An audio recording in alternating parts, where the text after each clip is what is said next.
sound after post.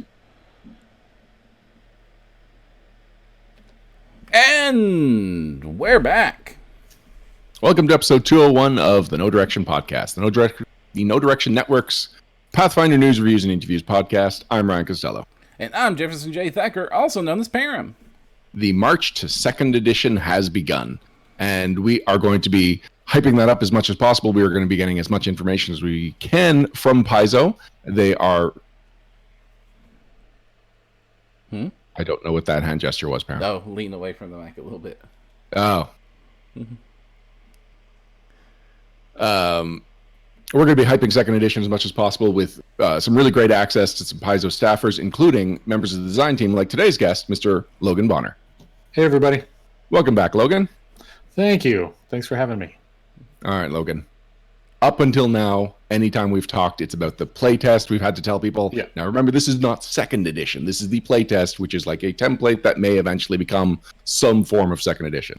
Right. Today, we get to talk about Second Edition. That's right. 100% Second Edition, 100% of the time. All right. Just flat out, what's the most exciting thing about Second Edition to you? I think the most exciting thing for me is probably how the action economy has morphed. And it's gotten, in all the play we've done, it's just a lot more flexible and kind of a lot more surprises and a lot less confusion. And I think that's really been the part that's kind of making the most excitement around the table. So I'm really happy about that. It's also probably the easiest answer for you. It just seems like no matter who you talk to, if you say, what is your favorite thing about Second Edition, they'll say action economy. Sometimes the question is phrased as, what's your favorite thing, not counting action economy, because it's such a success. So how does that feel? It feels really good. And that was one of the things that we knew is like, if this doesn't fly, we're in a lot of trouble. So, but we had a lot of confidence in it as well. So we weren't too worried about that happening. It's also one of those things that's really rewarding because the more you get into it, kind of the more things unlock and the more possibilities you find. And we think it's going to lead to a lot of kind of interesting, different character builds and changes along the game's lifespan that should be really interesting.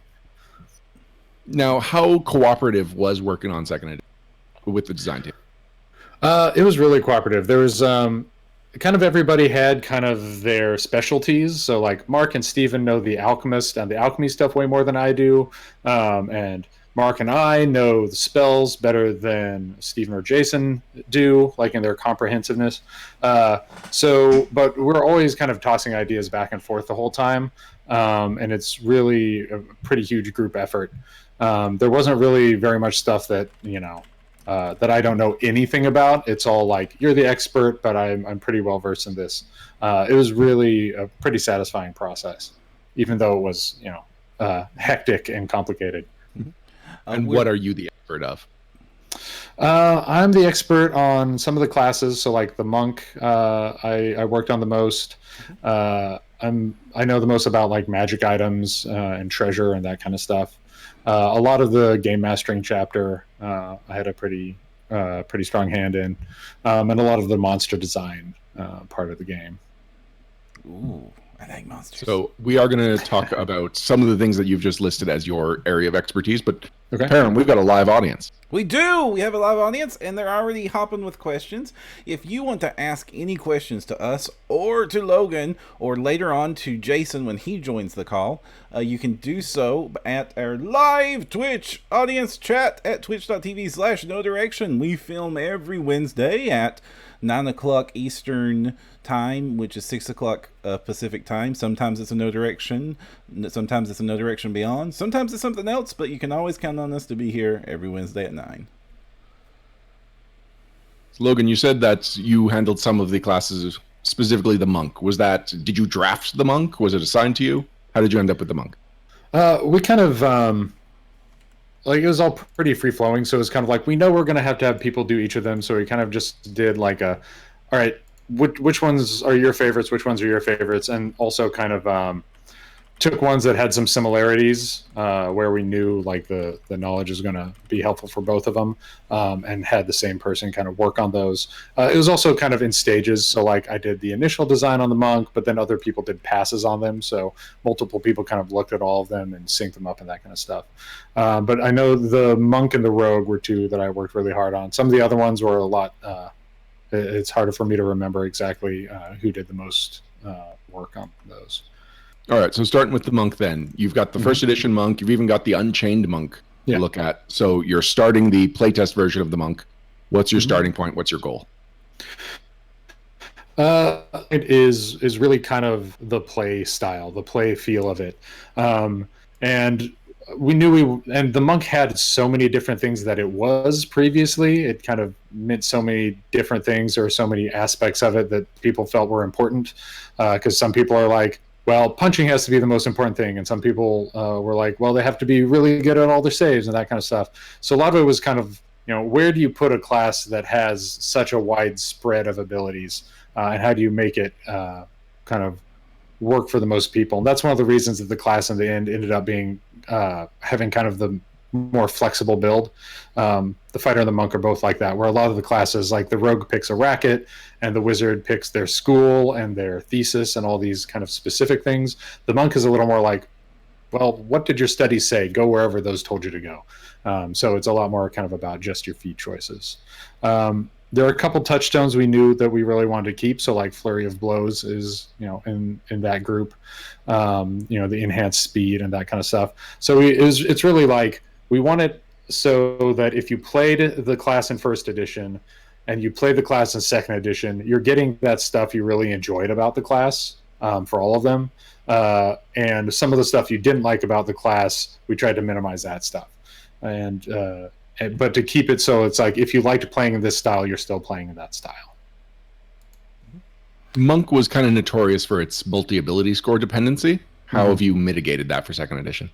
Well, it's mostly focused on either its strength or its dex. And we kind of have some more strength build type of monk abilities and some more dex build type of monk abilities. Anybody who's kind of a melee combatant is still going to want those 3 physical ability scores to be pretty decent. But we kind of downplayed the importance of wisdom. And with the monk in the core rulebook, you can take key spells, but they're pretty optional, and they won't necessarily all have DCs. So if you want to play, a not super wise monk, you do still have that as an option, without giving up any of your other abilities. Now, was there ever talk of switching monk to brawler?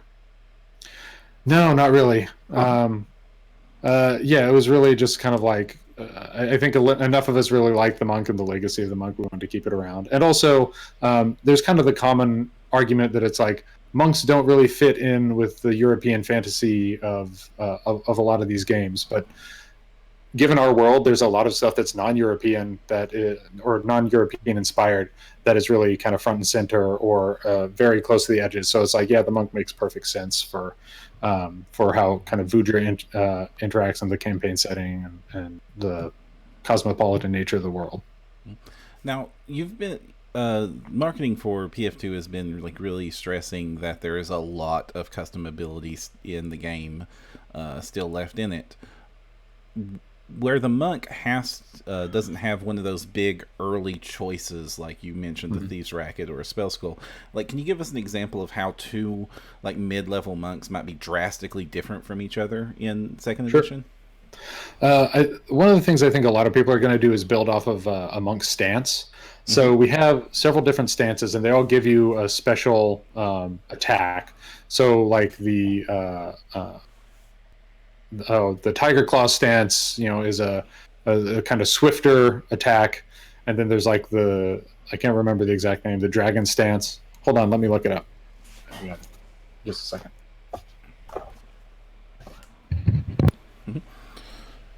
Oh, you've got it. You've got the pretty right next to you.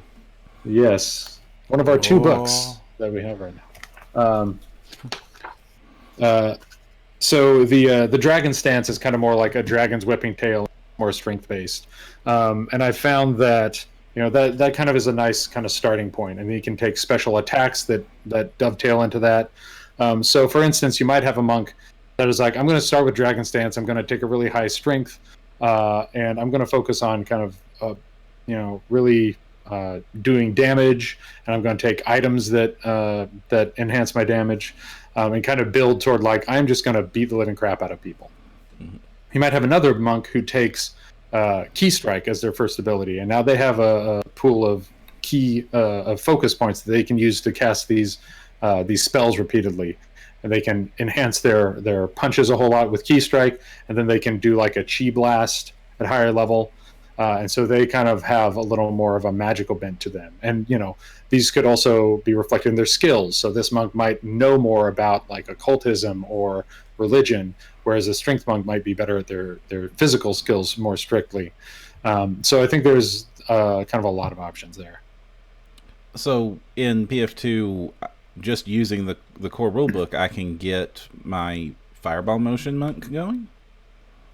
At least part of it, yeah. There aren't a huge number of key spells, but there's a pretty decent number. Cool.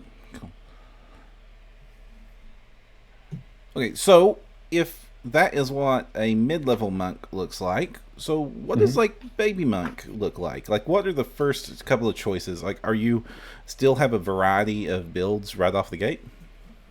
Yeah, so you can do one of the stance builds, and that's like if I want to use Crane Stance, and that's kind of my thing, and I'm going to be a little more defensive. I can slot into that at first level, and I've changed the way I fight like right away. Mm-hmm. If I want to not have to worry about entering stances, and I don't want to have to worry about these special spells, you can also take like monastic weaponry, and now you've got some cool weapons.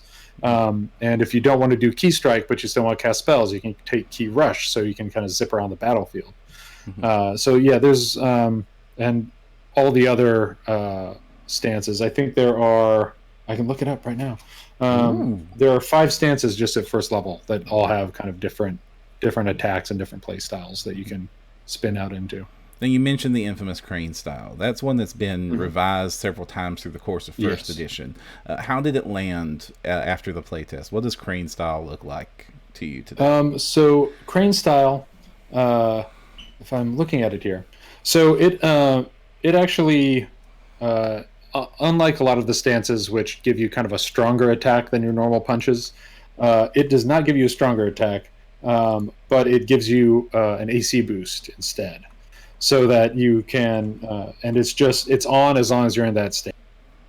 And you can also kind of jump and leap further than you normally would be able to. Mm-hmm. And so that's kind of the starting bit is basically you're getting +1 AC for spinning your action, and as long as you stay in the stance, you get it, and you kind of stay that way for a while. And then as you get to higher levels, you can take more feats to kind of get special crane attacks. So for example, at 6th level, you can get Crane Flutter, and then when you get attacked with a melee attack, you can increase your AC even further, and if the attack misses you, you get to smack them back with your Crane Wing attack. Interesting. And so that's one of the reactions also kind of gave us a lot to play with in terms of kind of the different strategies that you can use.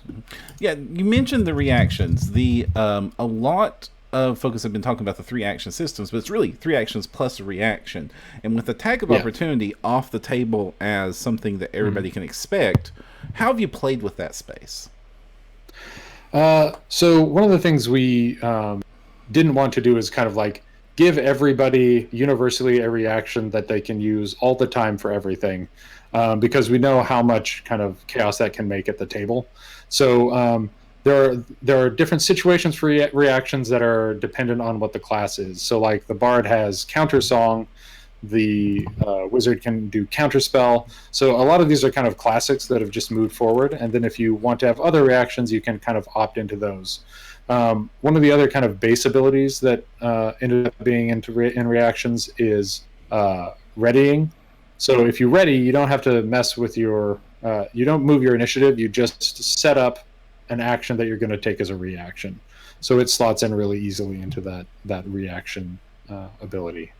Okay, awesome. Now, we talked about the monk. What other classes were you deeply involved in? I was deeply involved in the rogue. As far as spellcasters, I worked quite a bit on the sorcerer and the wizard. Oh, those are my favorites. Oh. But actually, James Valent from Twitch wants to know, did the rogue change much from the playtest? The rogue had pretty good marks in the playtest. The main thing we did with the rogue was we added some more flexibility to it. And I think we released some, if not all of these in one of the updates. But we added the rogue, the racket at first level. So if you didn't want to get the dex to damage, you have kind of a more charismatic build option, and you have more of a bludgeoner option if you want to play kind of different types of rogues. And those are that's territory that we expect can expand in the future. Like if we wanted to do, a more vigilante style rogue, or wanted to do one that is, even a specifically magic using rogue. Those are all things that we could slot into those choices. But the rogue overall didn't change massively. It just kind of got more options and got that first level racket. Now, you're mentioning a lot of feats and definitely a lot of different builds now that we're kind of getting a grasp of what the final of it looks like from the playtest, especially with a monk, where you were talking about like 5 different stances at first level. You all say this is going to be easier to learn? Yes. The nice thing about the system is, like, if you know how one of the classes works, you kind of know how all of them build up. And so, and it also, you aren't kind of dealing with this sort of different action economy for the marshals versus the wizards. Where in first edition, you kind of had to know, if I'm playing a marshal, I have to play it this way, especially at a certain level once I've got iterative attacks. Versus playing a spellcaster, I need to play it this way. Now it's a little more consistent. It's like, I know I've got 3 actions. Here are the ways I can spin them. Here are the ways I can kind of chop up my turn. Here are the things I can do in sequence. So we think that's going to help make it a little easier to play. There's also just... Jason was talking about this in the office earlier today. There's less kind of like, I need to know where I'm going to be at 8th level to figure out what I'm going to be at first level, because we've kind of pared down the number of prerequisites for things. We've tiered things by level, so they're a little easier to kind of figure out when they come into play, when my character is going to start looking at these things. And so a lot of that means that if I make these decisions at first level, when I get to second level, I can see what's happened. I can see where my character is kind of immediately moving because of the story, and I can move to those instead of being like, well, I don't want this feat or this feat, but I need both these feats to get this feat, so I'm going to take those in these slots. We kind of tried to minimize that sort of thing. So I think there are kind of fewer kind of trap options, so to speak, where you kind of say this feat looks really good at first level and then find out 3 levels later that you shouldn't have taken it. So there's less trap options, and it sounds like there are less feat taxes too? Yeah. A lot of like the basic kind of penalties, like especially for ranged combat, for example, a lot of those are just gone. Like no penalty for firing into melee. All you really have to worry about is cover and distance. And those are going to be the only kind of default issues you might have to deal with. And those are things we kind of want you to deal with, where it's like, if you find a way to kind of get around cover, that is something we think people should have to kind of specially invest in order to be able to do it. Okay. Well, I think it's probably time we start looking at audience for some questions, because, man, they have... we're not going to be able to get all of these to Logan, gang. You have asked a billion, but we will try to get as many as we can. So, Logan, what plans... Oh, we're part of these plans. Does Paizo have to discuss or preview the PF2 rules in a systematic, organized fashion ahead of the August 1st release? Says 2 Kilmans. Well, we're going to be doing a series of blogs, and we're going to keep doing more podcasts. Honestly, I think Jason might know a little more about this, because I haven't been as many of those conversations as he has. Speaking of monk, Misty Blouse wants to know if the monk has a way to get attack of opportunity without multi-classing. I don't remember if the monk has that as a normal feat option. I can look for it really quickly because I do have the book right here. No, they currently need to multi-class to get it. I believe the champion and I think the barbarian do have default feats where they can get it at a little higher level. Okay. Ryan, you back with us? I am. I hope. You are. You Do sound. I sound like myself? No, you sound super deep again. Did your screen come back at least? Yes. Okay, so behind the scenes, gang, we're dealing with like the technological fire all at once. The world does not want this interview to happen, but we're making it happen anyway. Please do not try to prove Pirate it. radio. All right. Should I leave and come back? Yeah, just bounce out and come back. But the screen's gonna look funky until he comes back, gang.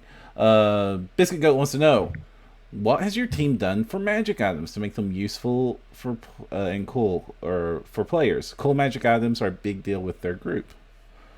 How are magic items cool now? So we've added a new category of magic items. That's kind of one of the most obvious things that we've done, which are called talismans. These are items that attach to, and these are in the playtest as trinkets, I believe. I think they still have that name.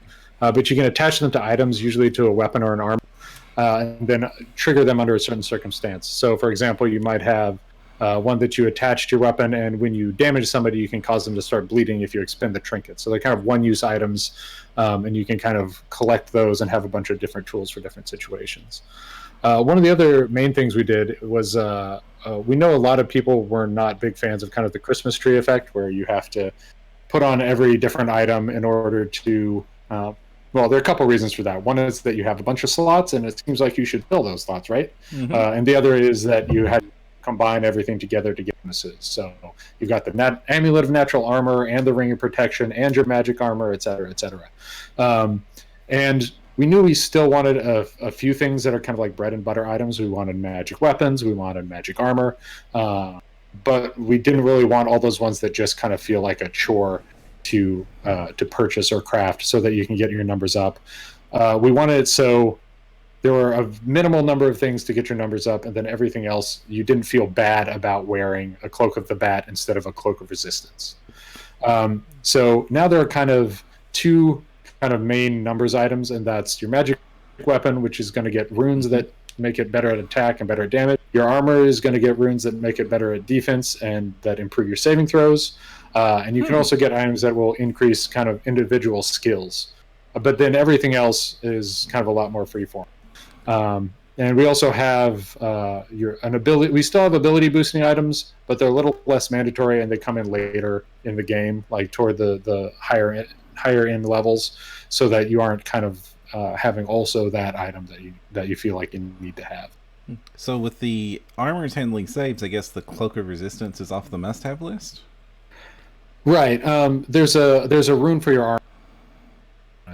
But we also shrunk the number of those bonus items. So instead of going from +1 to +5, they're +1 to +3. We did that for a couple reasons. One is, like, a lot of this is all aimed at kind of freeing up your space and making it so you have items, more exciting items rather than those math items. And the other is so that if it goes 1 to 3, you never feel as much like my item is more important than me.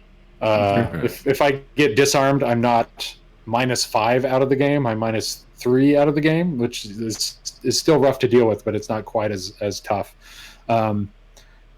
And that we hope will kind of, that's one of the comments we got out of our surveys and stuff, was like, we do like having item bonuses, but we don't like how big of an impact they have. So we think this new scale is going to help with that.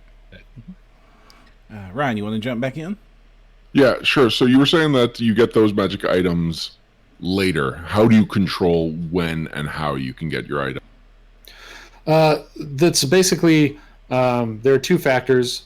Items before had a price, and that was kind of the controlling factor, but it could also be really easy to get those super cheap to make money really quickly and that kind of thing.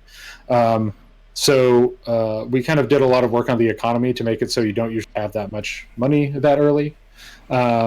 And then the second is levels. So items have levels, which represents how skilled you have to be to make them. So you have to have be trained to a certain proficiency rank in the crafting skill in order to craft these items, and that's going to depend. The level of item you can craft is dependent on proficiency rank, and basically we just kind of wanted that to be a little more understandable. It's like, yes, of course I have to be a master crafter in order to make this item, and we think kind of the way the proficiency ranks are labeled and the way the items are leveled, it makes it pretty clear the relationship between those things. Okay. So besides just advice for when the GM should make it available and gating when the players can make it themselves, there's nothing stopping a player from grabbing a sword that's higher level than they are? Yeah, if you find something, go to town. Like there's no level restriction on using an item. There might be an exception for like spells or something where you have to know that level of spell in some items, but generally speaking, like a magic sword or whatever, there's nothing that is keeping you from being able to use it. Right. Well, we talked about spells. What do our spellcasters have to look forward to? You said you worked on the sorcerer and wizard.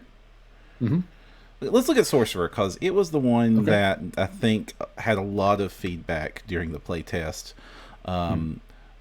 And you all have said during PaizoCon that you made significant changes. So what should I most look forward to seeing about the post-playtest sorcerer? There are a couple things for the post-playtest sorcerer. The first one is going to be that there are just quite a few more bloodlines, because we kept the selection in the playtest really small. So if there was a cool bloodline you wanted to play and you didn't have it before, take a look again. Like there's the hag bloodline, the undead bloodline, for example. They also they got a blood magic feature that is tied to the bloodline, and that is basically just whenever you cast an appropriate spell, you just get this extra benefit, so that you, for example, give me a bloodline. Unicorn. Oh, okay, close to unicorn. We don't have the unicorn. Fae. Is there a Fae bloodline? We do have the Fae. We do. All right, so when you cast a bloodline spell, or a granted spell from your bloodline, so basically that's the bloodline spells are a type of focus spell, so they're kind of a reusable spell, and a granted spell is one of the ones that you get specifically because of your bloodline. Mm-hmm. If you cast either of those types of spells, you activate your blood magic ability. So for the Fae, for example, Fae glamours dance around you, or one of the targets of your spell. So if you buff somebody else, you can give this to them, and it makes them concealed for 1 round. Okay. So you are, you've kind of got these glowing lights around you, so it's a little bit of kind of a blur style effect. So if I am if I cast hideous laughter on somebody, I can also give myself this kind of concealing light. The other thing that you're getting, like I mentioned, are those focus spells. We changed the way those work a lot. So we think especially like the sorcerer is going to get more use out of them. The way they work now is you get 1 point in your focus pool, and you can take feats to get more. But you have to spend 1 point to cast a focus spell, and you can spend 10 minutes kind of regaining your focus. This is something that we wanted to take these kind of really thematic spells, like bloodline spells, like key spells, the champion's devotion spells. We wanted to take those really strongly thematic things and make sure that you could keep playing your theme all the time, rather than kind of, well, I spent my 4 points, I'm out. So now you can get those back, and it depends on your class what you can do to refocus. So like the monk is going to meditate, and they're going to get it back. The cleric is going to pray or do service to their deity to get them back. The sorcerer is just going to get them back, because it's all just coming from their magical blood. So they just have to chill, just wait it out, and they'll get those points back. Perram, just to double check, how many questions have you asked from Twitch? I'm just trying to pick up. Asked about half of them. Some of them kind of are like copies of each other. But okay. We have one from James. Asked this Misty Blouse question: are there enough spells so that a wizard of each school is doable? Nope. Go for it. All right. So the wizard of each school is doable. Yeah, that's one of the things where it's like balancing the spells that are going to be in the book, you have to be like, is there still enough that you can make these specialty casters? And kind of one of the stages of the process was just making sure we filled in some of those spots to make sure there were enough options that you didn't have like, two necromancers have to all have the exact same list of spells because those are the only options for them. So yeah, there is enough for everybody. Perram, we're talking wizards and sorcerers. This is your domain. Indeed. Okay, so you mentioned the bloodline ability. Do they get more of them as they level up? They have a few different options. So one of the things we had previously was you kind of automatically got more focus spells as you leveled up. We kind of loosened that because we got a lot of people saying like, well, what if I just want to take other stuff like all these other classes do and not have to get these automatically? So those are in feats now. So a lot of, if you really want to focus on your bloodline, you can take more feats for it. But if you want to do other stuff, you want to do a lot of meta magic, or you want to just increase the damage of your spells as much as you can take those paths instead. But there are definitely quite a few ways to empower your bloodline as you go up. There's also kind of a thematic one. So because the sorcerer, in a change from first edition, they can now pick their spell list. They can be arcane, divine, primal, or occult. Because they can do that, there's also a feat that is like, I want to be even more occult than I am when I have this occult bloodline, or even more divine than I am. And there's a different one for each of those traditions. So you can kind of say, oh, well, I'm going to get some more naturey stuff because I picked the primordial one. I kind of want to double down on that. Now, swapping over to the wizard. And actually, I think this will catch all for a lot of spellcasters. Towards the end of the playtest, you all said that maybe magic needed a little bit of help. What sort of changes to the spells from the playtest was made to help magic out a little bit? The main thing was kind of increasing durations and effects of some of the non-damaging spells. We found that the damaging spells were doing, for the most part, were doing about the right amount. But a lot of things were like, why does this only last 1 minute?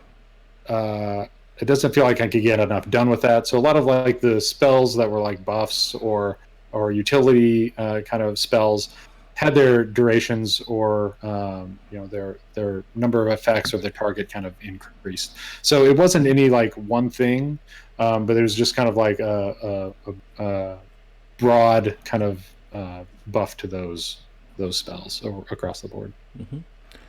Now, one of the interesting things about the wizard was we saw that a lot of its feats were what we used to consider meta magic. Has that been changed at all, or is that pretty much what the playtest brought? There's still quite a few meta magic ones, but we did try to include options so that like if you didn't really like meta magic, you didn't have to dig too deep into it. There's so like especially that was important for like the very low level ones, where it didn't seem like there were quite enough options. So within the space we had, because we were still kind of constrained on space, we tried to add in a pretty solid number of more options for those. But that's also something that we know is gonna grow over the course of the game. When I played it at PaizoCon, it also seemed that there was a lot more focus abilities added to the wizard. Yeah, it kind of depends on well, if you're a wizard, yeah, you being able to use those focus abilities over and over again without kind of having a limited pool means that I think you feel more like a specialist, just because I'm going to just keep using that special spell over and over again. And they do all have kind of that advanced one, so they can get the second one tied to their school. Wonderful. All right, so we've only got a couple more minutes before we have to switch over to Jason. I'm sorry, everybody. That's going to be rough. We got a question from James Valent, and he wants to know about rangers. Are they still sword and board / archers? Like, what's up with the ranger? The ranger got a fair number of changes after from what we had before. They have kind of more options for their fighting style. They've got also kind of the same way the rogue has the rocket. The ranger can kind of choose how their how they hunt creatures. So if they want to fight with agile weapons, they've got a good one for that. If they want to use a crossbow, they've got a good one for that. If they want to be an archer, they've got a good one for that. So there's a little more flexibility with them now. They do still have kind of an emphasis on a fighting style, but it's not quite as restricted as it used to be. All right, and have there been any? This is from Necrokaz. Speaking of the ranger, have there been any revisions to the minion and pet roles? There have been some, but that's one where expert on that topic. Mark probably knows the most about that part of the rules. Well, then when we get to talk with Mark, we will grill him about bears. Yes. And I guess wolves, but not as cool as bears. All right, thank you. Velociraptors. Logan, anything for Logan, Ryan? Nah, sorry, Logan. I'll make this up to you somehow, someday. Just keep talking to me in that sweet, deep voice. Oh no, is it back? It is back, indeed. So we're going to take we're going to take a very brief break while Ryan reboots Discord and we swap out Logan for Jason. Do not leave us. We will be right back. Logan, thank you so much for joining us. We super appreciate you taking time. I know you all are super busy right now with getting ready for Gen Con and the launch, and we definitely appreciate that you took some time to join us with us and our fans on No Direction. Yeah, it's great. All right, everybody, we'll be right back with Jason Bulmahn. And...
Yeah.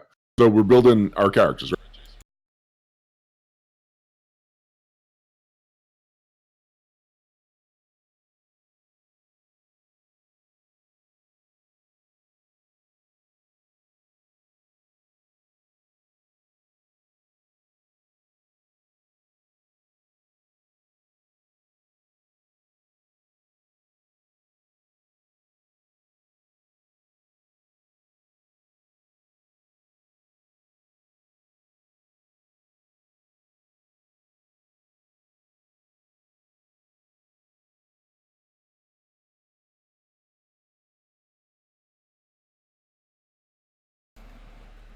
And we're back with Jason and Ryan's evil doppelganger. Darth Ryan. Jason, I Hey am there, your Darth father. Ryan. Oh no! No! Now I really wish I had a key that allowed me to change the background here to like the Cloud City background. Search your buttons, you will find one. Yeah, I'm looking. All right. So a lot of the pitch for Pathfinder 2 has been that this is really easy to learn, and also it's really fast to play. It cuts down on the time to get things going, and combats don't last nearly as long at high levels and all that stuff. But there's always been the promise that it's still super deep character creation, and you've been bragging on social media that there's like millions of combinations of characters. It's like 42,000 or something. Okay. Yeah. So to help, to explain that, because I've had people ask me about that. That's making 5 choices. It's your ancestry, your heritage associated with your ancestry, your background, and your class. And if your class has a major decision, and I don't count picking your deity as a major decision, even if you're a cleric. So with those 5 decision points, you can make about 42,000 different character combinations. Okay. So I think... No, you were really high on the ABCs of character creation. That's right. Adding heritage as like an official step just kill a little part of your... No. Each one of those comes with a series of choices that come with it, right? When you pick your ancestry, you actually pick your heritage, you pick a feat. There's a few things that come with each one of these choices. It's not just, I've decided to play a dwarf fighter and I'm done, right? Because if we do that, then 2 dwarf fighters at the table are basically playing exactly the same character. We didn't want that for our game. That's not what people come to Pathfinder for. So, being able to pick a heritage, being able to pick a feat, these are important choices that you get to make as part of making your character. Excellent. So when we were reviewing the playtest, my hill to die on was that I couldn't rebuild Carkercast, my gnome giant slayer, with a notoriously low charisma. Sure. Well, so, we took some of that to heart. We heard some folks saying that, part of the way you build ability scores now is you choose your ancestry, then you choose your background, then you choose your class, and during each one of these steps you get boosts that you get to add to your ability scores. The one thing that we never added in there, and for the playtest, it wasn't really something that we wanted to test, and it's an interesting point that's worth noting, is that there were some things that we intentionally just left out because we actually didn't want data on them. We wanted to keep things tight and focused. But one of those was we knew we wanted to add something that allowed you to monkey with your ability scores a little bit more. Maybe if it's something that, gave you a bad deal, but still allowed you a bit more customization. So when you're choosing your ancestry, you get 2 boosts and a flaw. Unless you're playing a human, then you just get 2 boosts. You get 2 set boosts, 1 free boost, and a flaw. If you're playing a human, you get 2 free boosts, and that's it. So what we did is we added an option in there that during that step of the creation process, you can give yourself 2 additional flaws to get 1 extra boost. But you get to choose where the flaws go. Okay. Now, what that allows you to do is, let's say you're playing a gnome, and you want to tank your charisma, you can apply one of those. Do gnomes get? I'm trying to remember. Do gnomes get the penalty to charisma? I think or a boost to charisma. That was one of the. Traditionally they always have. That could have changed. No. It's still in there. So the rules for these 2 free flaws state that you can't put them in the same stat unless that stat has a boost from your ancestry. Then you can apply both. So if you want to tank your charisma on your gnome down to 8, you can do that as part of the core rules now. That is exactly what I want to do. Good. If you want to be the not charismatic rogue, we got you covered. Right, so we're no, he was a barbarian. Fair enough. So we're going to go through Jason's 5 steps for a couple of characters, Ryan's gnome and my wizard, and just sort of kick the tires and see how deep the rabbit hole goes. But of course, we're with Carkercast. So we know it's gnome. All right, so we know you're playing a gnome. So the first decision you need to make is what type of gnome are you? And I'm going to walk you through all 5 different types. These are your heritages. There's 5. There's the chameleon gnome. Chameleon gnome allows you to change your hair to suit your mood and your coloration. It allows you to blend in with your surroundings when you want, but it also allows kind of those crazy gnome hair colors and allows them to change. There is the Fey Touch gnome. This allows you to cast a primal cantrip. And it basically gives you a stronger tie to nature. There is the Sensate Gnome. These are the gnomes that have very keen senses, and they have a good sense of smell and good vision, giving them a bonus to perception checks when they're trying to locate something they can't see, like an invisible creature. There is the Umbral Gnome. The big thing here is that they go from low light vision to dark vision. So these are the gnomes with dark vision. And last but not least, there's the Wellspring Gnome. And the Wellspring Gnome gets to cast a... These ones have a connection to either a different source of magic. So they might have a connection to occult, arcane, or divine magic, and they get a cantrip of that type instead. All right, I'm going to go with Umbral Gnome. Umbral Gnome. Okay, that's really simple. So what you would do is you would write down that you're getting 8 hit points from being a gnome. You're size small. You have a speed of 25 feet. You get an ability boost to Con and Charisma, a free one that you can put wherever you want, a Flaw to Strength. Now, you could take that free one and put it in Strength, just so that your Strength isn't too bad off. And then you could also then take those double-stacked penalties, put them both in Charisma, then take the boost and put it into Strength to make it so that you've got a Strength bonus. That is exactly what I want to do. Exactly. Yeah. So you're trading yourself down in some ways, but you're getting the character you want, and that's what we really care about. Right. So you're going to get to pick a feat as well.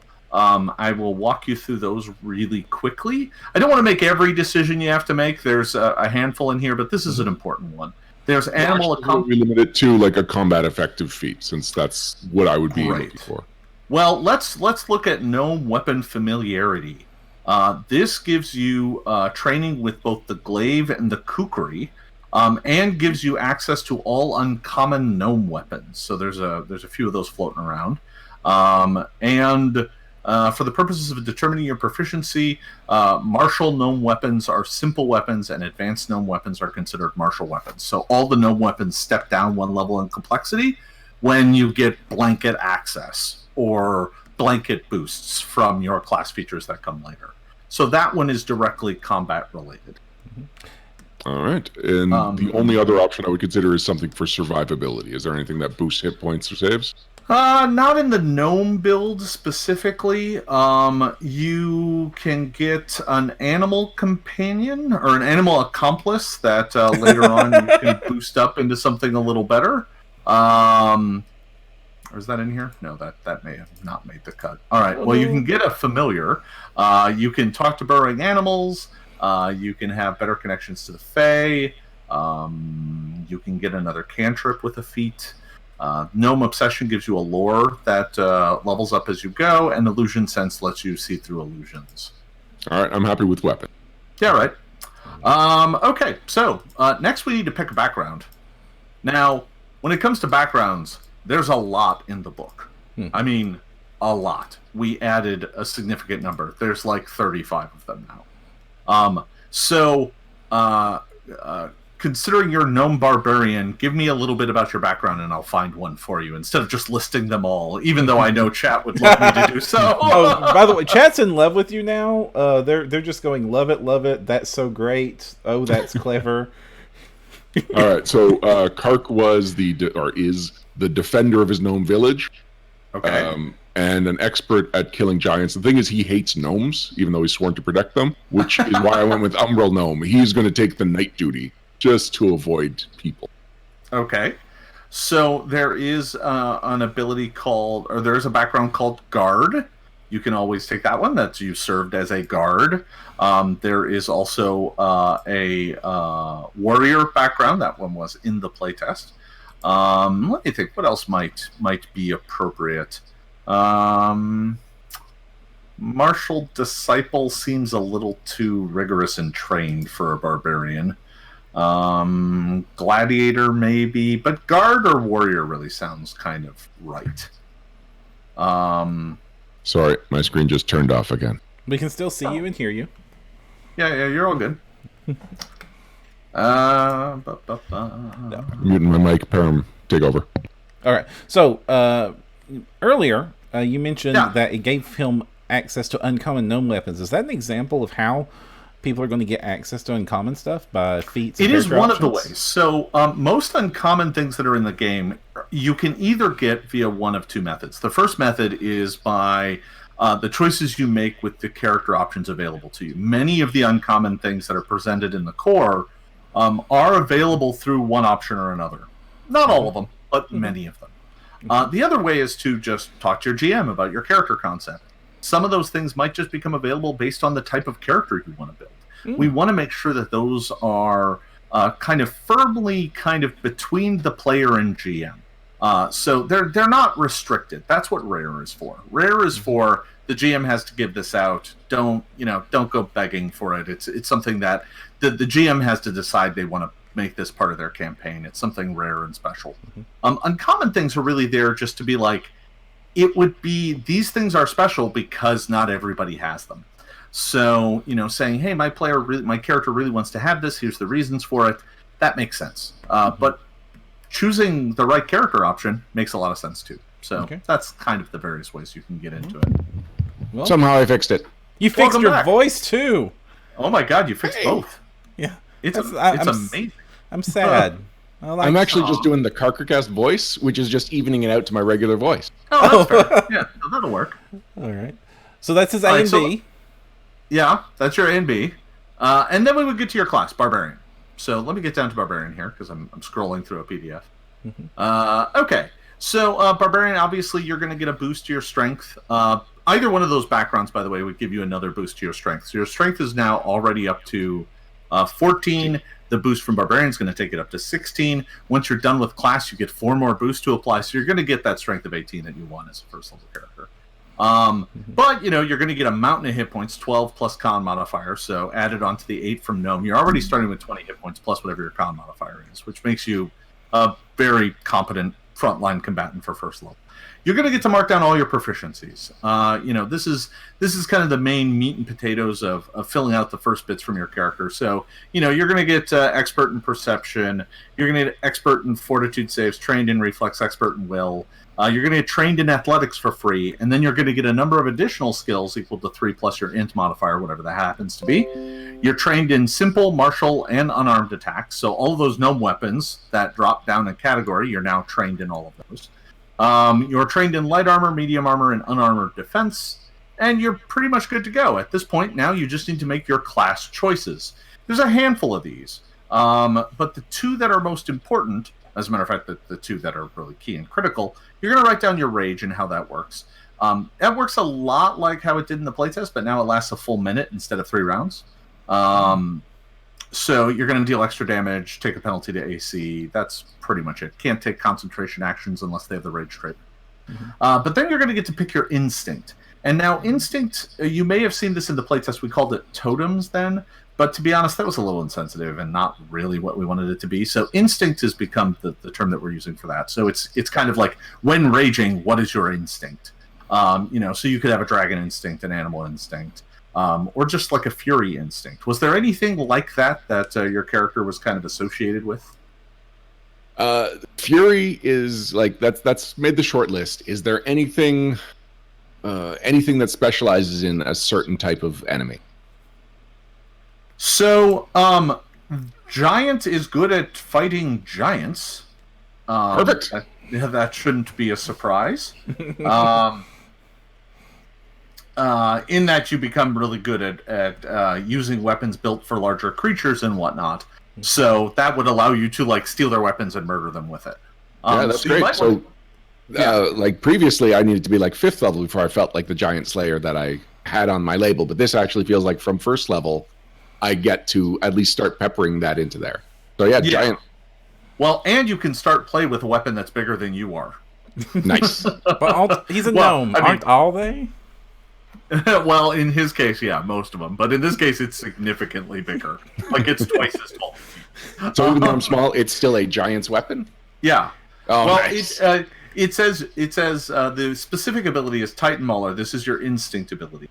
You can use a weapon built for a large creature if you are small or medium, both normally and when raging. If you are not small or medium, you can use a weapon built for a creature one size larger than you. You gain access to one weapon one size larger than you of any type, otherwise available at character creation. It has the normal price and bulk for a weapon of its size. When wielding such a weapon in combat, increase your additional damage from rage from 2 to 6. But it has the Clumsy 1 condition because of the weapon's unwieldy size. You cannot remove this condition or ignore penalties by any means while wielding this weapon. So it's big, clumsy, but it does a lot of extra damage, which is kind of what you want. Remind me what Clumsy does? I'm going to have to go back towards the end of this PDF. Not far enough. Clumsy. You take a status penalty equal to the condition value on dexterity-based checks, DCs, including AC, reflex save, range attacks. So while wielding this weapon, you're going to take a ding of 1 to like primarily your AC and reflex saves, because you're running around with this weapon that's literally twice as big as you are. Yeah, I'm okay with the penalty when it makes sense, and this totally makes sense. Yeah. Well, that's kind of one of the hallmarks of the new game is that when we looked at penalties, abilities, we wanted them all to go, well, that makes sense. If we saw something like on a creature or a penalty or an ability that was just like, why is that even happening? We took a very serious look at it and was like, no, we should change that or fix it up. Okay. Now, so go ahead.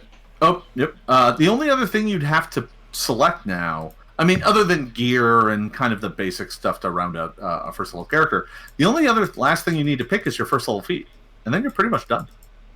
Now, if I wanted to multi-class into Ranger, because I do want some kind of favorite enemy, is this the direction to go? It could be, yeah. You could very easily pick up Ranger, but remember, Rangers don't get favorite enemy anymore. They do get the ability to hunt targets. And being able to hunt targets is going to give you some of what you're looking for, to be like, that guy, I'm going after that guy. But yeah, you could easily pick up Ranger. Let's see. It's right here.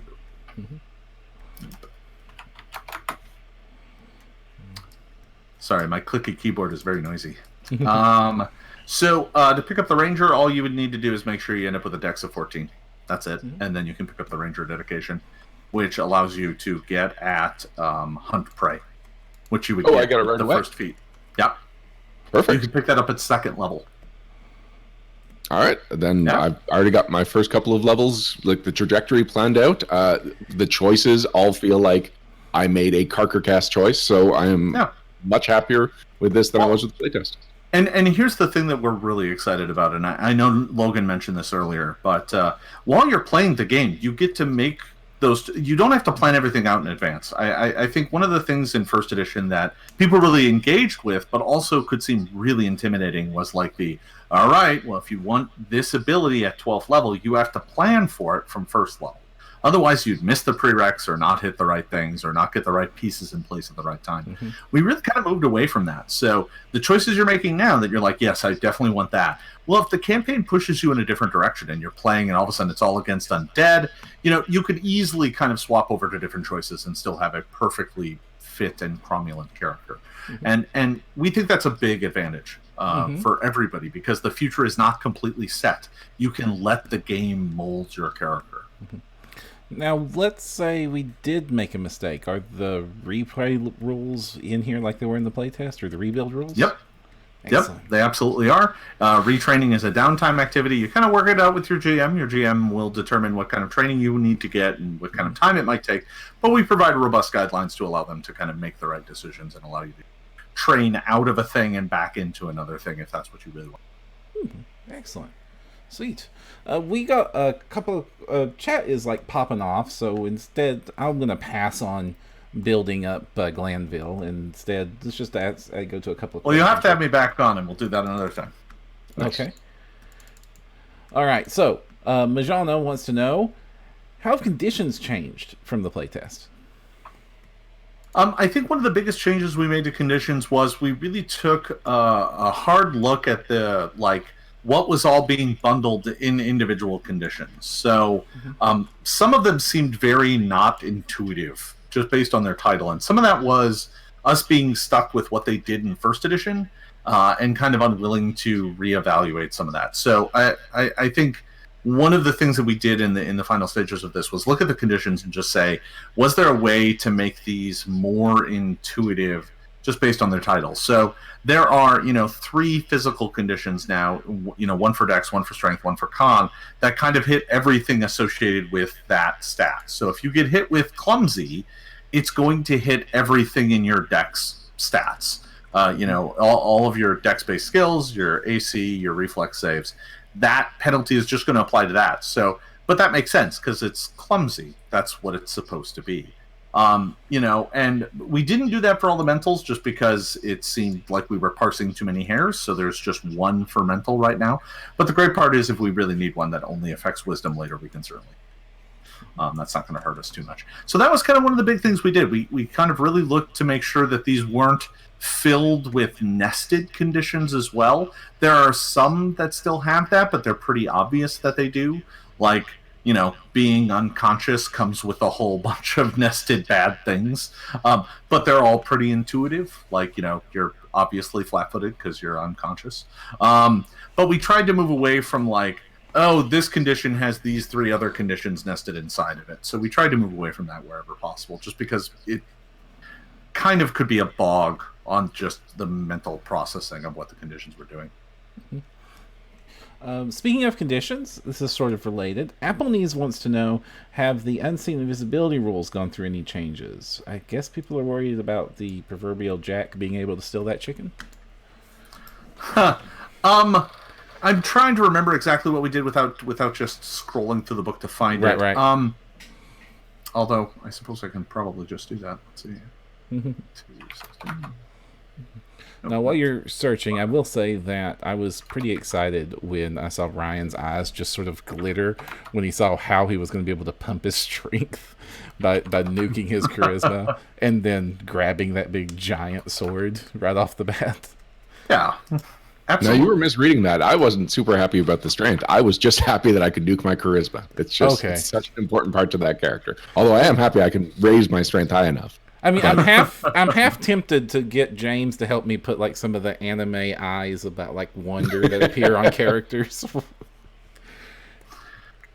So when it comes to perception, one of the things that we really kind of like, and dealing with hide and people being hidden, the place where we kind of really put some things together was we had to realize that there was a difference between the grades of senses you were using versus the grades of how well you could detect people.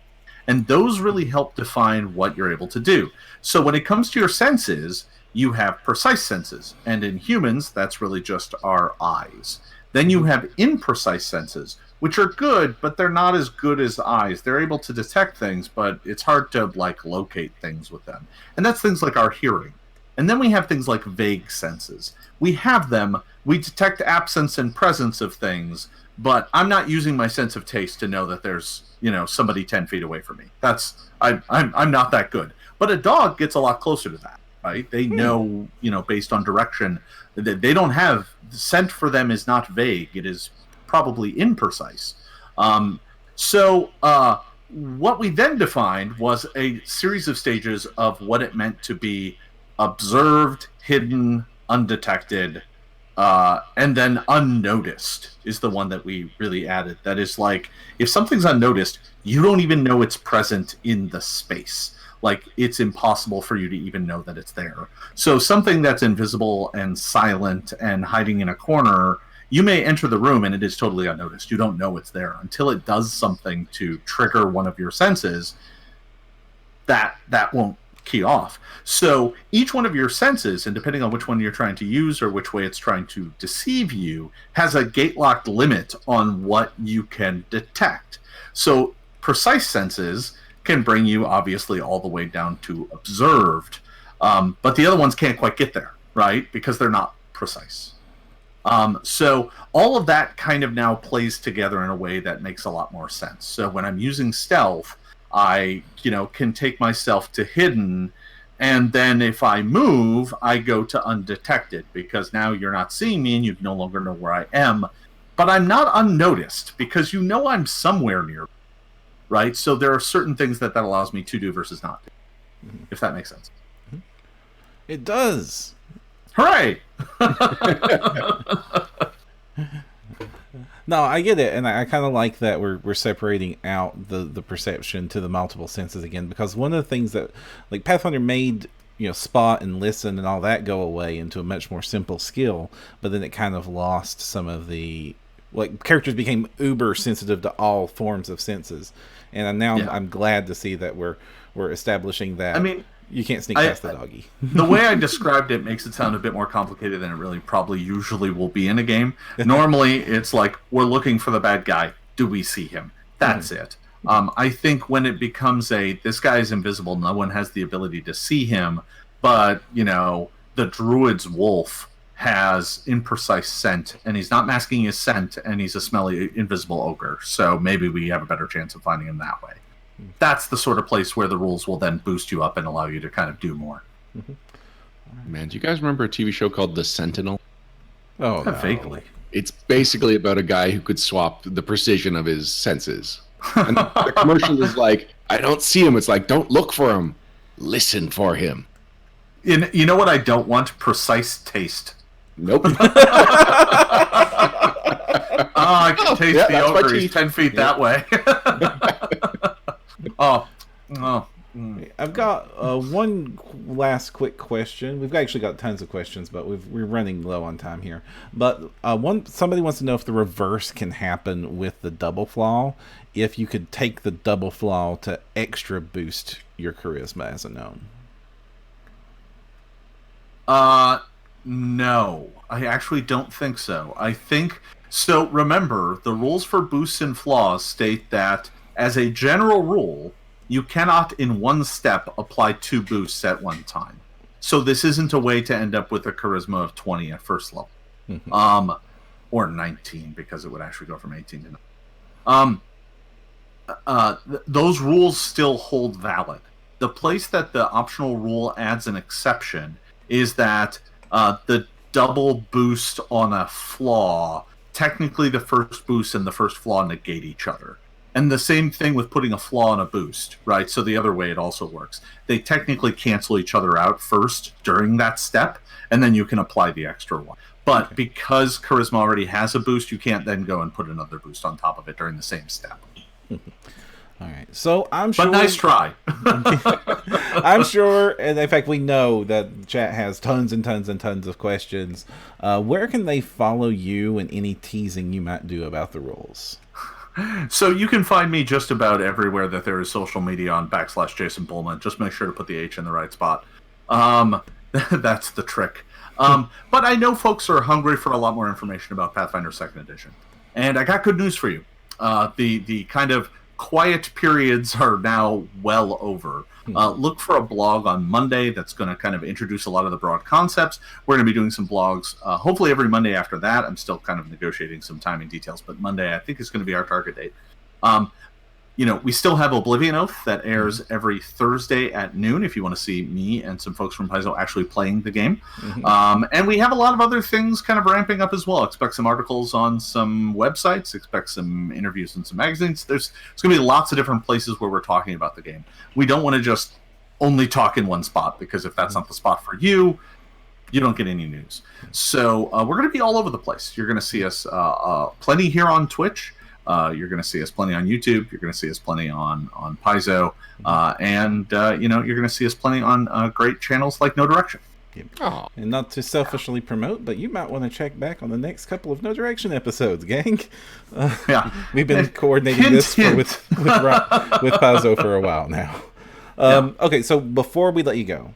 Sure. Okay, you've got a humongous audience listening right now, and it's going to be huge on the stream.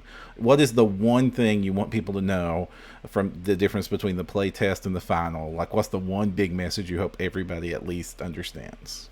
I think if I had, if you were to ask me just point blank, what was the one big thing we took away? What was the big thing that we did from the playtest to the final version of the game? For all of those, all of you out there who still have some doubts, who like the playtest was a challenge for you, we get that. The one thing I want you to know is that we heard you. The way we ran those playtests was to listen to you. That is specifically why we did it. we didn't put you through all that trouble just because we're, sadistic. Doomsday Dawn was a challenging adventure filled with a lot of rigorous tests. We needed to do those tests to learn about where the game was working and where it wasn't. And you told us plenty about it. And we took those lessons to heart. There's a reason why we changed the proficiency system. It's because of you. The numbers on that changed because of feedback. We killed resonance because of feedback. We changed the way the ancestries work because of feedback. You saw a lot of that happening during the playtest. We continued to refine that after we were done. We kept listening until we closed all those surveys down. And we learned a lot about what people really liked about the game, and you're going to see all that stick around, and what people were uncertain about, or in some cases downright didn't like. And we changed that, or refined it, or in some cases outright removed it. So that would be the one thing that would be my takeaway from that. But, looking back over the process, it was a challenge, but I'm not sure I would have done it any other way. We got the game we wanted out of it. It is now this kind of smooth, tuned engine. Are there things we're going to learn over the next, 6 months to a year? Of course. That's how every game works. But we're really excited to kind of show off and get people playing this game because it really is a fun, exciting experience. And, I just can't wait for people to play more of it. Excellent. Well, thank you again, Jason. What's the Twitter account that people can follow you? Twitter is twitter.com/Jason Bulmahn, Bulmahn. That's going to be facebook.com/Jason Bulmahn, twitch.com/Jason Bulmahn, youtube.com/Jason Bulmahn, instagram.com/Jason Bulmahn. Thanks for joining you. We'll be right back with news and banter.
1.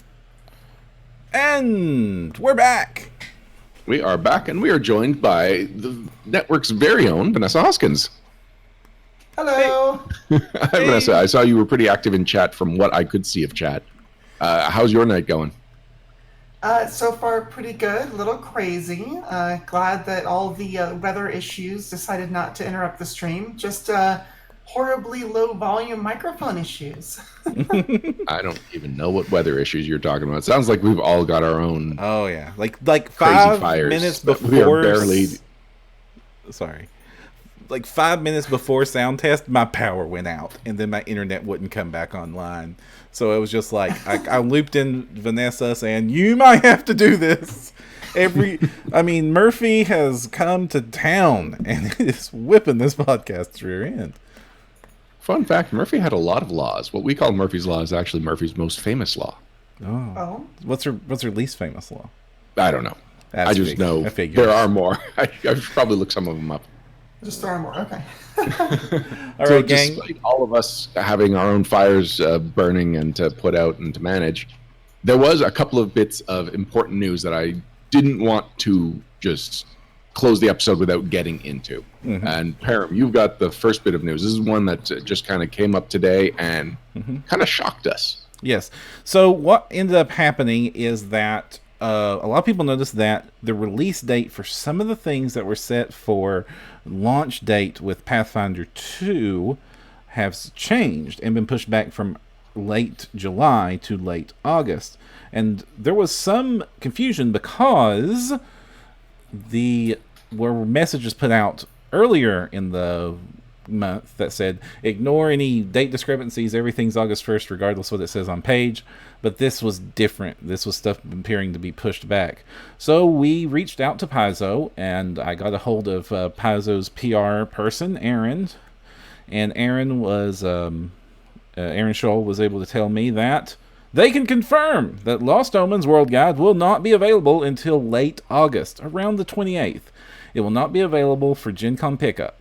We are still in the process of updating our website details to reflect this change. Questions can be directed to customer service, and they gave the phone number and the email for customer service to do so. That's all on the Paizo's website. But the gist of it is that, yeah, it really has been pushed back till the end of the month instead of the beginning of the month.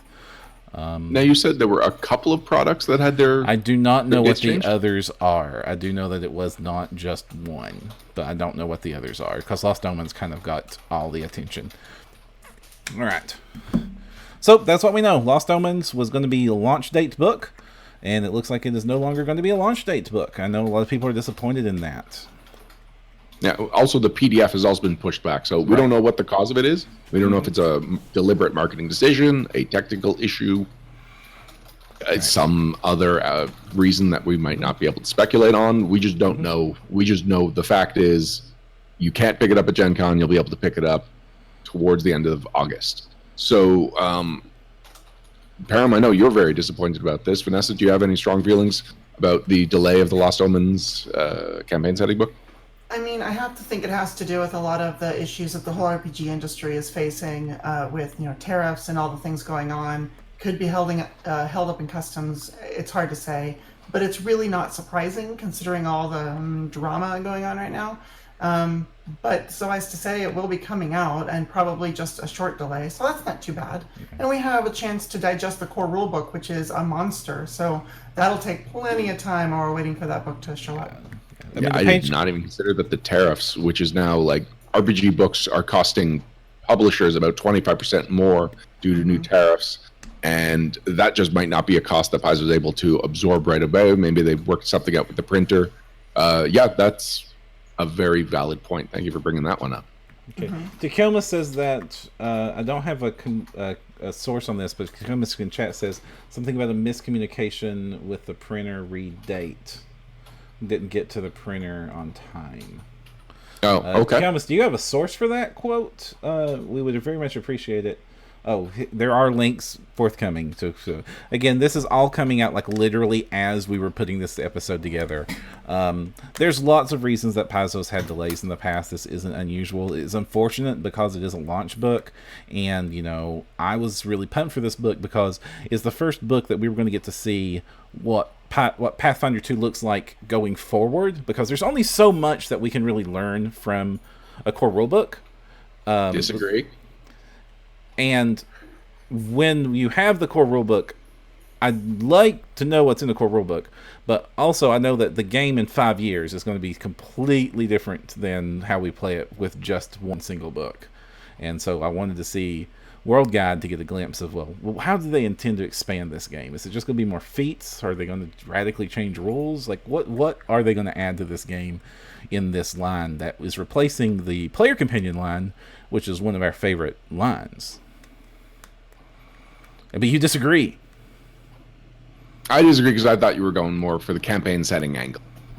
That because we're seeing what they're changing to the world, we're going to see more of it. But it's true, because of the way that the campaign setting and the RPG lines have been merged, I suppose this would be our first real chance to see what outside of core rulebook options look like. But I also don't think that, like, we're all waiting for the next APG or the second edition version of APG. This one coming out at launch means the decisions were being made more or less in concert with the with the core rulebook decisions. So we're not really going to see the breakthrough new additions for at least 6 months.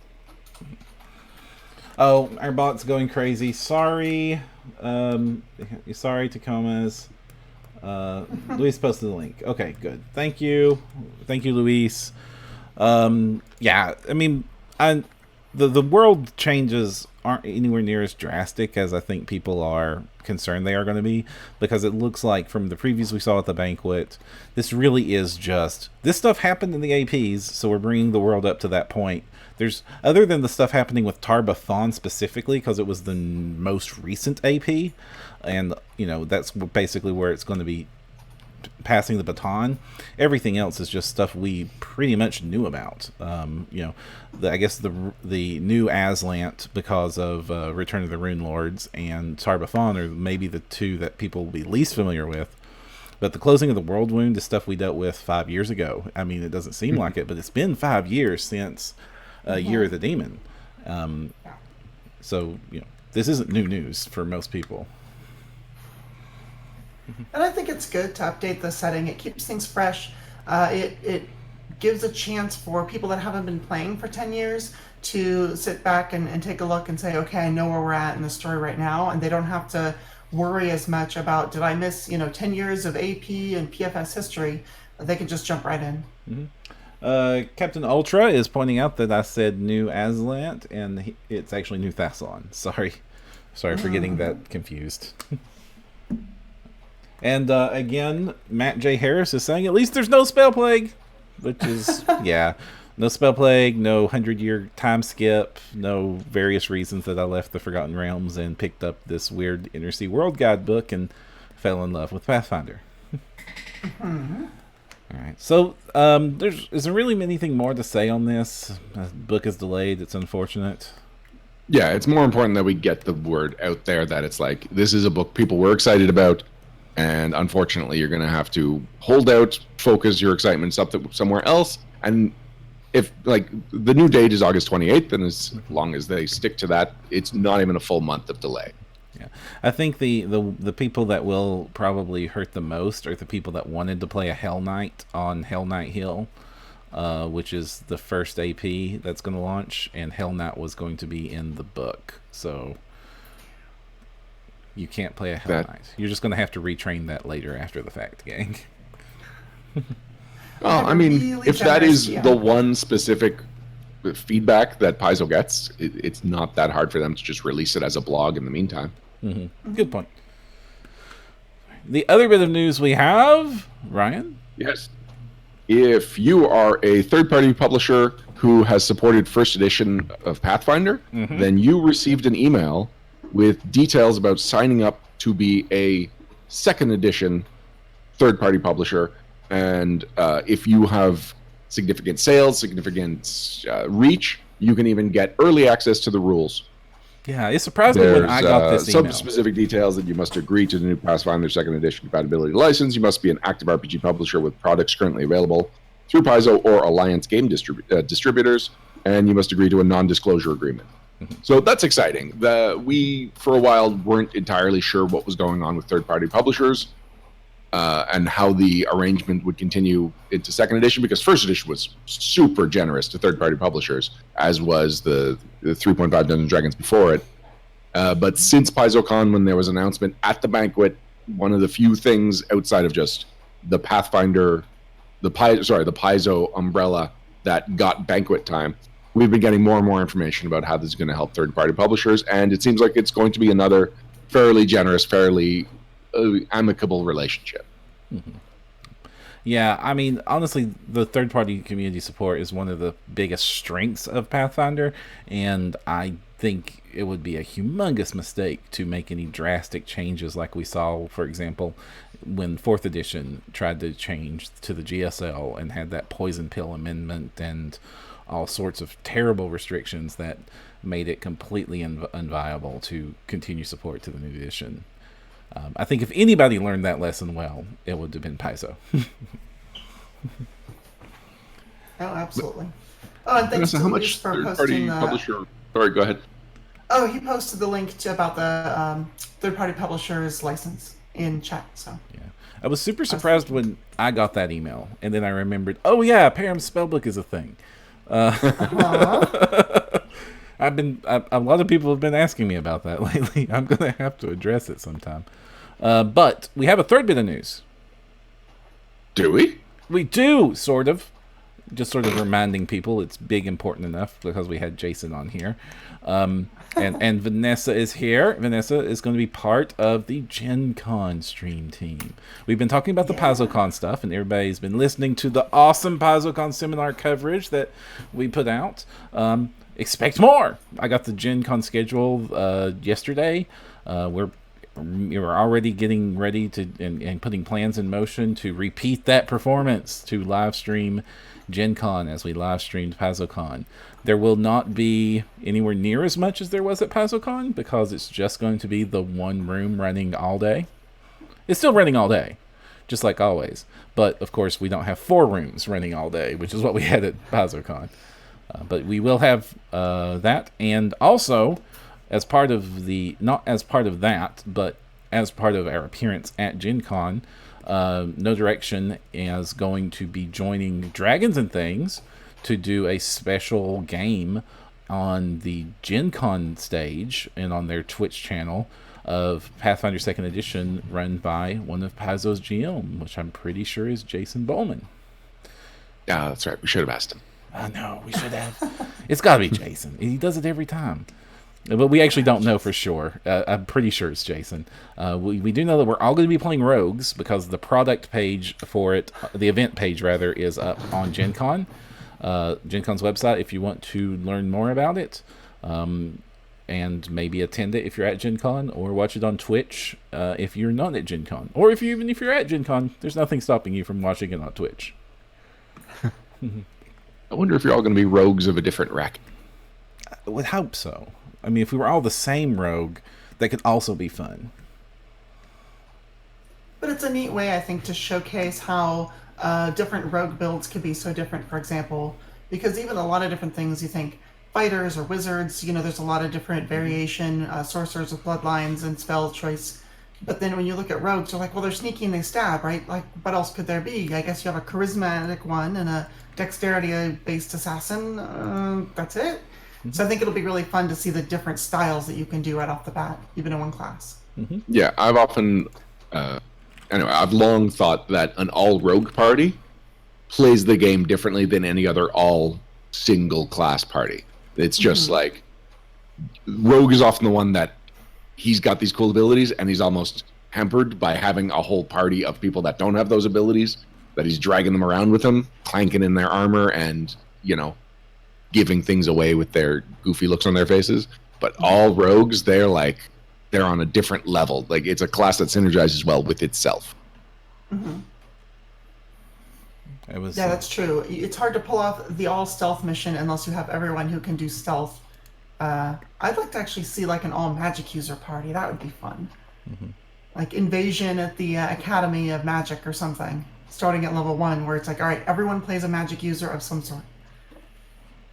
All right. I can get on board, but it still feels like you'd be addressing your problems in a very similar way to a standard adventure. It was just there's a theme to the party, whereas the rogue one feels like it changes the genre of the set of the adventure. Similar to maybe an all bard party would be. All bard party would be a mess. Those, at least in first edition, like bardic performances don't stack with each other. So it's really just one person gets initiative, gets to be the one doing the bardic performance, and everyone else has to figure out what their other thing that they're good at should be this round. I suppose.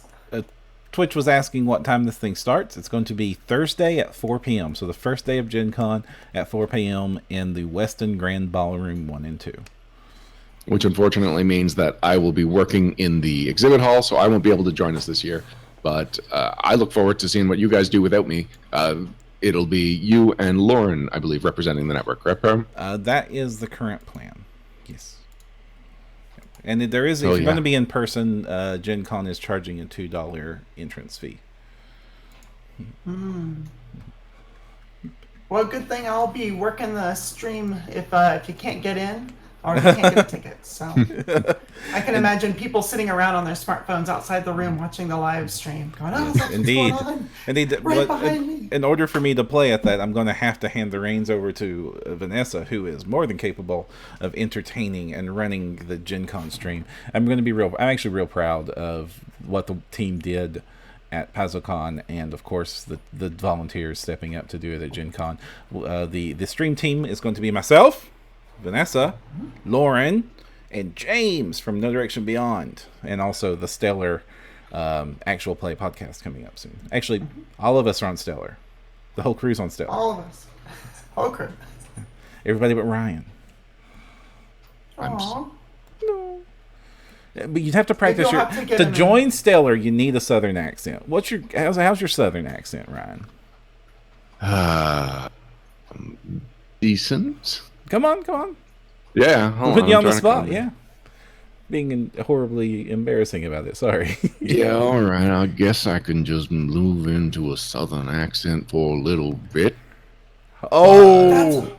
I don't really know if I'm making fun of y'all and the way y'all talk because of this silly voice that I feel like I gotta talk real slow to really sound properly Southern. This works. You're like deep Georgian. I love it. No, it's so good. We have to have you as a guest star at some point. Yes. I will find a role for you to come and guest star. Yes. All right. It'll be great. I do a really bad Russian, so anyone who's like excited about Stellar and wants to hear me do the worst Russian accent ever, you'll have to listen. It should be within the first few episodes. So.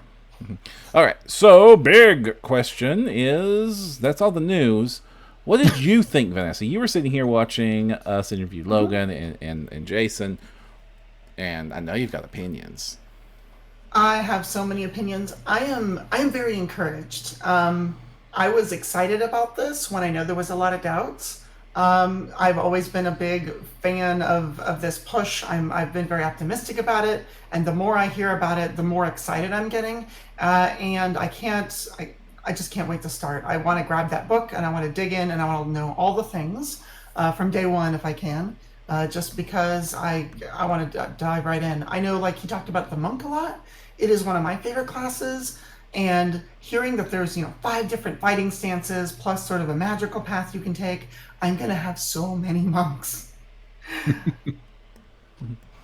Alex is sitting here arguing with us. He says you don't need a Southern accent to join Stellar.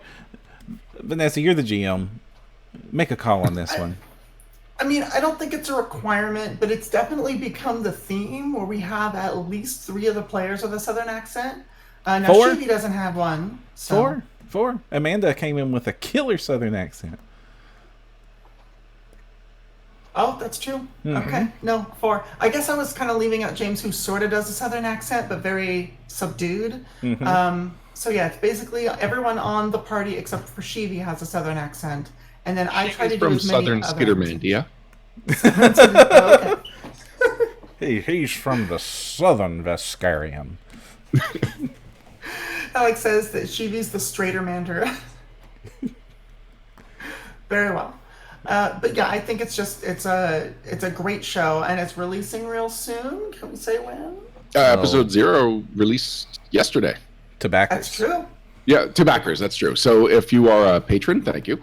And we've really upped our game since PaizoCon. We really just realized the Patreon was not going the way it should have. We've changed some direction, which has been outlined in a post that I think I'll make public, because for now it was just early access to backers, but it's been a week, which apparently is the amount of time backers feel they need something to be exclusive. I'm surprised that it's so short, but our backers are extremely generous to the non-patrons. Can I give a little bit of a hint on how that survey went? Because we were so surprised. Sure. Yeah, we were like, okay, we're going to poll our patrons and see what they were like. And we got tons of responses, especially that first day. Like pretty much like a third to almost half of our patrons by the end of that survey had responded. Thank you all. And it was like, nobody wanted anything, like nobody wanted to have all the content exclusive forever. Like that was one of the options we put forth, like, hey, you all support us and we want to give something back.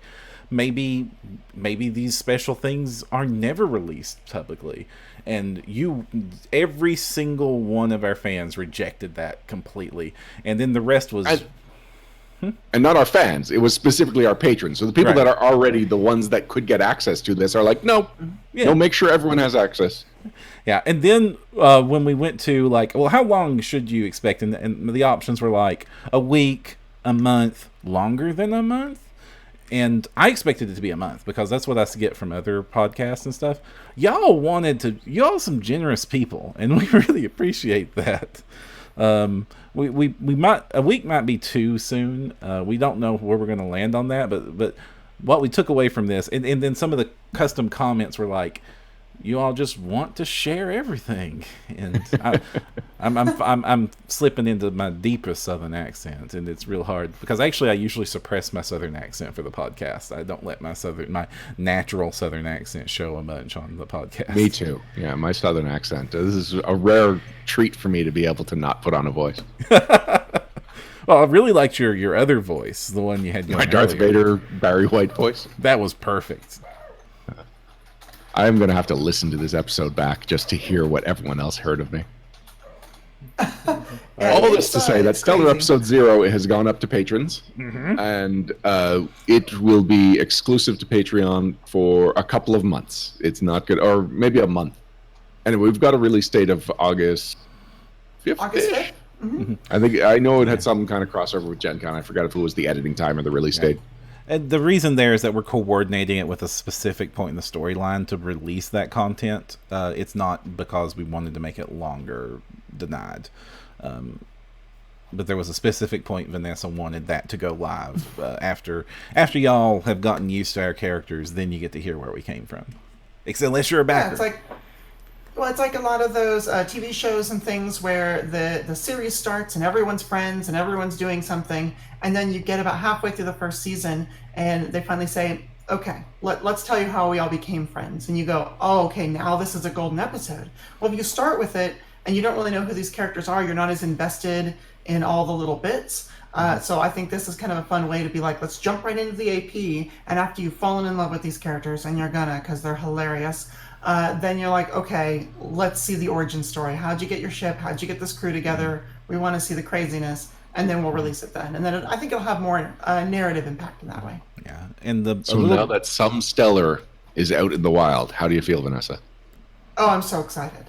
I cannot wait till this thing's public and I can post links everywhere and share what we've been working on for the last few months with everyone, because it is gold. I was talking to some people at Origins last week and about it, and I said, a lot of the time when I GM, I'm a very cinematic GM, a very theatrical GM, sort of leading the table and making sure that everything, just goes just so. With Stellar, there's so many big personalities and there's so many fantastic characterizations. I just kind of sit back and let the characters take care of themselves for a bit and then just sort of nudge them onto the next plot point. And I'm lucky to work with such talented players that have such amazing characters. Yeah. And I'm going to tell y'all that Enoch just hopes that y'all just, don't mind him and don't be too afraid to listen to him as he helps the party out. He promises not to stay in the way. And in fact, he's just going to go back in the yard and do some more zoomies. Aww. And when you know that you're playing an enlightened, an intelligent bear, that's even better. A bashful bear, actually. Oh. Bashful bear. Well, All I think right, so everything. if all fires seem to be contained, Vanessa, is there anything you want to chat about since we've got you on the show? Well, I just got back from Origins, and it was so much fun. I haven't had a chance to go in several years, and so it was sort of a new re-experience for me, I guess, because it's been so long. I went as a Tier 1 GM for Paizo, for PFS, and ran their new special, Siege and Gallowspire, which is, as someone who has written a special, it is the best special I've ever played. Wow. There is some fantastic mechanics, storytelling, big moments. Some major characters die, no spoilers. It is incredible. So I just really had a blast. I was supposed to run it, actually. My table didn't go off, so I got a chance to play it a second time. I played it at PaizoCon, and it was just as much fun the second time as the first.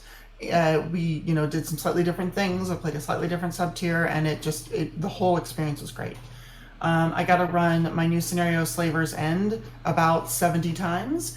Only a slight exaggeration, which is why my voice is a bit shredded still. And that was a ton of fun, because there's one part to put an adventure together and think about how it could go. There's a whole other thing to run it for a dozen tables and see all the different ways people do things, including some really silly stuff that you go, yeah, I guess you just did that. Let's figure out how the scenario works. And it was fantastic. Just being able to see everything happen, at the table, see all the choices the players made and their experience with the scenario. There's a particularly fun NPC to roleplay at the beginning for the GM that is just ostentatious and over the top, and probably the most fun I've had in a while GMing, at least live. Lots of my theatrics could go into it. So I cannot say enough about Origins, and they have a really good crew over there that put the whole thing together and kept it well organized and kept the lines flowing and the tables moving. So I just had a blast. Mm-hmm. How does the table number, the number of tables, compare to PaizoCon? It's actually a higher number of tables. It doesn't seem like it. I think partially because the ballroom and the space it's in, this sounds dumb, doesn't have as high of a ceiling. So at PaizoCon, it's the grand ballroom, and there's these giant ceilings, and the whole space just feels voluminous. In Origins, it's a decently high ceiling, but it's not, it's not like a drop ceiling or anything. But it doesn't feel cathedral-esque. Mm-hmm. And so when you're in there, there are more tables, but it feels a little more cozy. Also, I don't know, that maybe the tables are close together or something. It's something about it just feels a little more like this is a really, really big local convention. Right. It's a local convention with 10 times as many tables. So it's not nearly as nuts as Gen Con, though. So you can't stand that, at Gen Con, you can't stand at one end of the hall and observe the curvature of the earth? Not nearly that big, no. Yeah, Origins was one of the biggest cons. It was comparable to Gen Con, and it's just kind of tanked for a while, and it feels like it's been recovering the last few years, or maybe even the last 5 years. It's back to being a con that people are excited about instead of ones that people are nostalgic for the old days of Origin.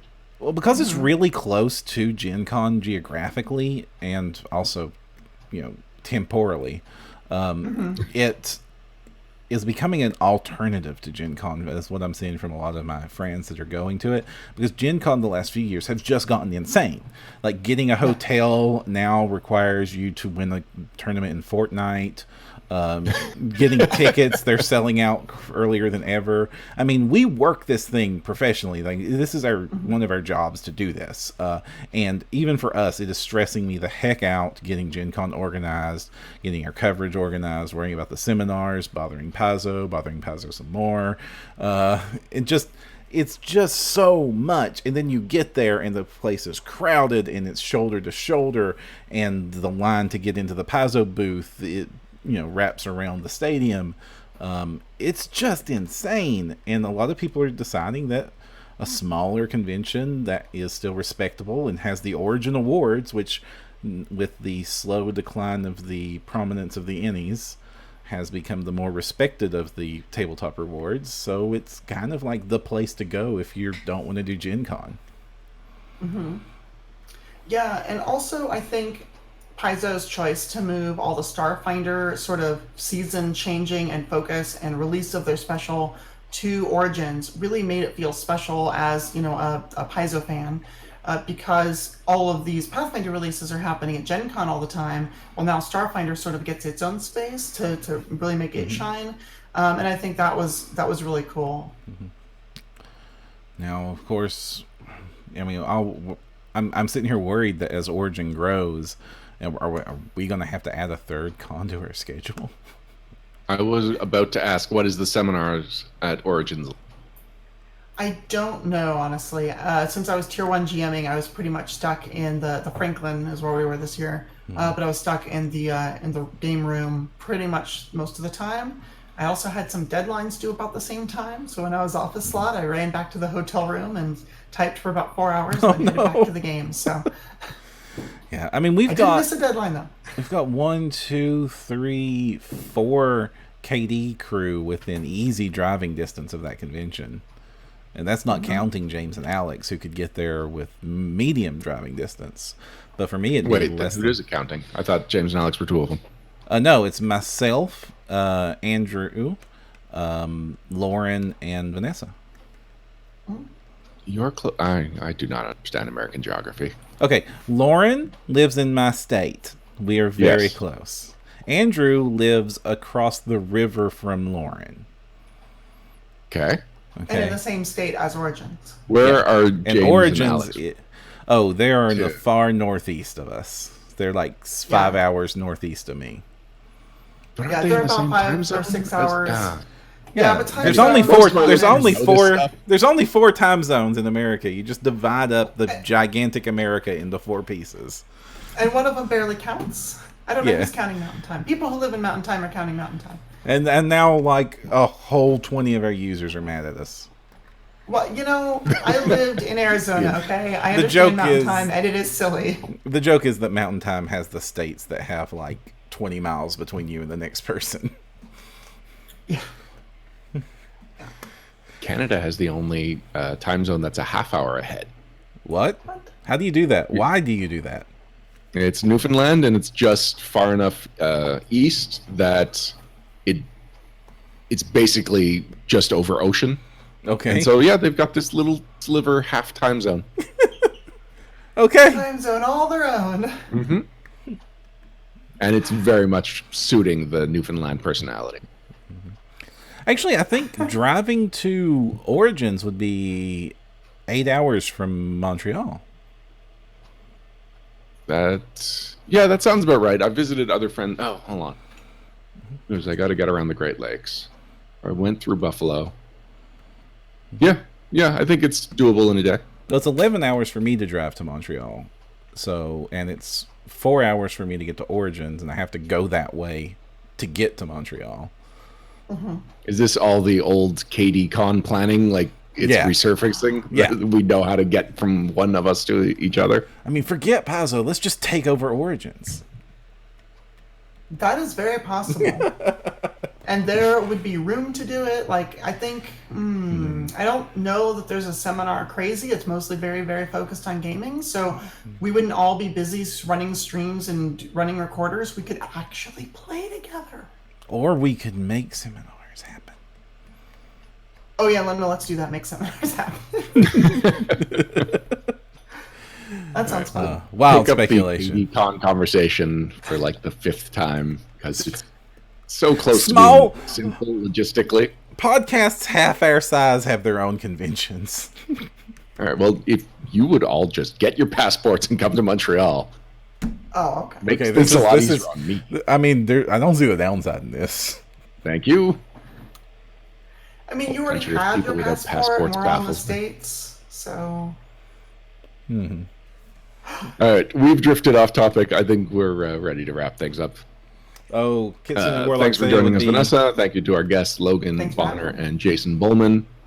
And thank you, Perram, for managing most of this podcast, because I, for the first hour and a half, was barely even here. Vanessa, you heard more of this podcast than I did. Aw.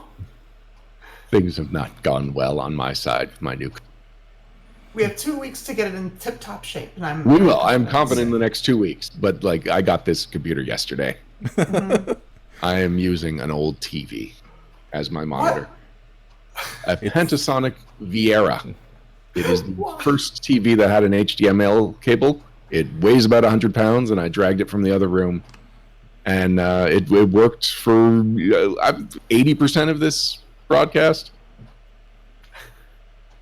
This has definitely been memorable for different reasons. Okay, so we got an official update. It's important to put in here from Paizo because they emailed us directly about this. Lost Omens is the only thing slipping. Nothing else will slip from launch day. Excellent. And do we know who the next guest will be on the next No Direction Prime? We know amongst who the pool is, but we're not ready to announce. Very good. But if you like today's episode, you want to turn in 2 weeks. J. Franklin 3000 suggests that it might be Chad Costello. Okay, Kitsune Warlock says it would be No Direct Con. I like No Direct Con. That's great. No Direct Con. Yeah, I like that a lot. Oh, man. That's an easy change to the logo, too. Uh-huh. Man, we could change the logo so much. All right. I'm done with tangents. Sorry. All right. Vanessa, where can people find you? Oh, and do you have any shout-outs? So shout out to Brian Duckwitz, who wrote Siege of Galaspire. That's Pathfinder Society 1098, because it is the best interactive I have ever played. It's fantastic. And also the entire Ohio PFS crew and the volunteers that made Origins possible, because it was a heck of a great time. Perram, you go ahead. I'm loading up my shout-out. I want to shout out to Reaper Miniatures, and because they have just started up their own Twitch channel where they have been doing really educational painting tutorials and explanations on just how to do hobbyist stuff, like why you would use clear gels, why you would use highlight colors, how you do wet blending, and how you paint really awesome looking dragons. So they've got their Twitch channel going up. You guys might want to check it out. So that's my shout out. Link in chat? I don't have the link. No, it's already there. Oh, wonderful! Thank you, Luis. You're the best. You're wonderful, Luis. How appropriate, because I want to shout out to Luis. But all right, well, Luis has an Adventure Path out now. Mm-hmm. It's his first Adventure Path volume, and it includes a side quest about luchadors, which I am super excited about, and I will be picking up this issue just for that side quest. I'm very excited not just to play through it, but also get inspiration for my character that I'm running that I'm playing in Curse of the Crimson Throne. Mm-hmm. And just it's exciting. It's exciting to see more of our staff get more and more of these opportunities that they just continue to impress at. It's also going to be, it's also one of the first, it's technically it's the second, but it's definitely the deepest dive on information about Arcadia that's been released. And he got to do a lot of work in Arcadia, which I know he was super pumped about, and I'm pumped about because Arcadia and luchadors and that whole culture is stuff that they've been teasing about being super cool, but we never get to see it. But now we got to see some of it. We got to see it briefly in the martial arts handbook. There's a couple of luchadors in there. So when I'm fiddling with my phone trying to find the name of the adventure that he wrote, but it is number 143, Born by the Sun's Grace, and that's Tyrant's Grasp, book 5 of 6. Excellent. Because as we found out earlier, if I try and use my computer to browse the internet, it crashes the Discord. And then turns you into Barry Mello. There we go. Oh my gosh. PDF available June 26th. That's only a few days away. Woohoo! Actually, it's sitting I know what I'm doing with my Origins credit. My copy's sitting in the living room already. I'm wanting to go read it. What? Oh, wow. Darn early shipping. Until next time, I'm Ryan Gazdello. And I'm Jefferson J. Thacker, also known as Perram. And I'm Vanessa Hoskins. And if you want to find the path, you need no direction. Bye, everyone.